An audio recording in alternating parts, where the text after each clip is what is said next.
ചോറ് കൊടുക്കുന്ന മന്ദബുദ്ധി പിള്ളേരെ അടിച്ചാലോ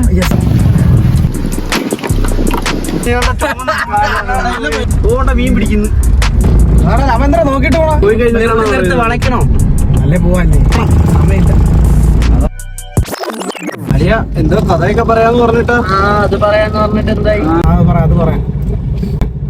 മറ്റേ തിരുമുക്കിന്ന് ലെഫ്റ്റ് ഒരു വഴി ഉണ്ടല്ലോടാ, മറ്റേ നേരെ പോണേലോട്ട് പോന്നെയാ? അത് തന്നെ. അതുവഴി നിങ്ങൾ ഒറ്റയ്ക്ക് പോയിട്ടുണ്ടോ?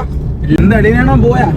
ഓ അതുവഴി ഞാൻ പോടാ കഴിഞ്ഞ ആഴ്ച ഞാൻ അതുവഴി ഇങ്ങനെ പോവാണ് കേട്ടാ. അത് പോയപ്പോഴത്തേക്ക് കുറേ ദൂരം ഇങ്ങനെ സൈലന്റായിട്ട് പോയിക്കൊണ്ടിരിക്കുകയാണ്. പെട്ടെന്ന് ഒരു സ്ഥലത്തെത്തിയപ്പോഴത്തേക്ക് വലിയ മുമ്പ് ഒരു ചെറുക്കൻ